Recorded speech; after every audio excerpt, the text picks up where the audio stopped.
Welcome to your weekly video.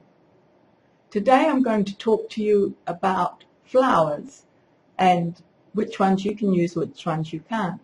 Of course, I'm talking about the flours that you use in baking, not in those that grow in the garden.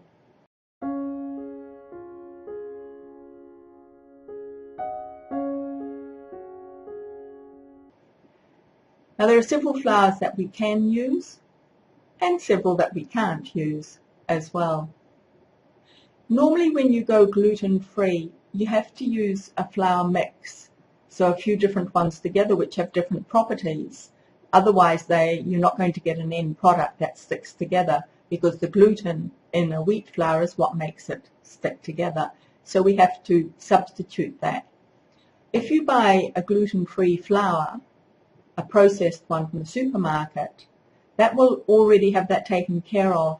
But normally how they make sure that everything sticks together is they add gums. And there are different gums like wire gums and xanthan gums. But we know that they are low Fodmap, but that they ferment in the gut and can cause problems in some people. That doesn't mean they will in you, but you do have to be aware of that. I personally prefer to make up my own flour mix. It's really easy, and that way I can avoid the gums. And I use tapioca flour to take the place of the gums or the gluten, because tapioca flour, if you wet it and then heat it, it joins together like a gum, a little bit like corn flour, which is also low Fodmap.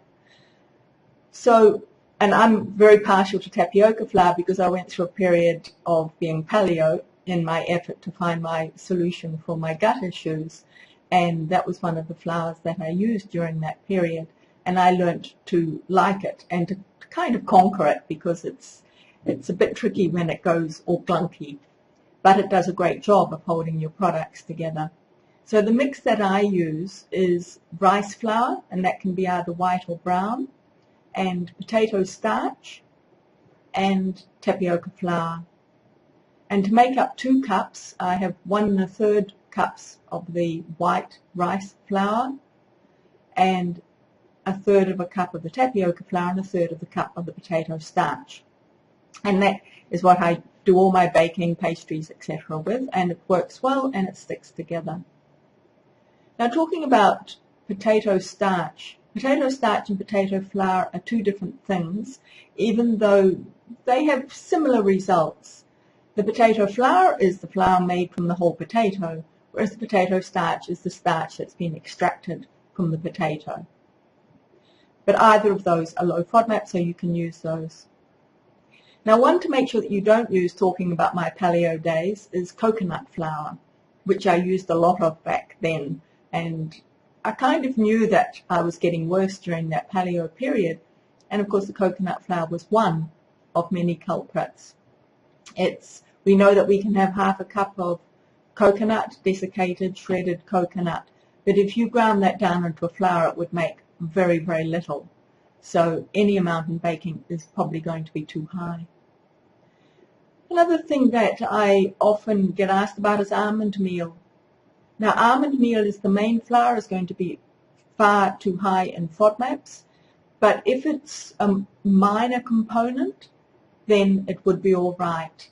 Like, I do make a cake that has potatoes in it, actually boiled mashed potatoes, and it has a little almond meal. But we can have 1/4 of a cup and stay low Fodmap. So if you're only using a bit in the recipe, you're going to be under that for sure.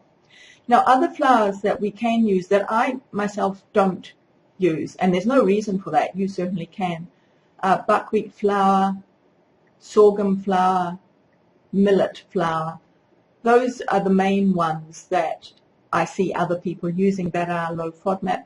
I have heard a few people complain about sorghum flour causing issues, but that won't be a Fodmap issue, it will be something else.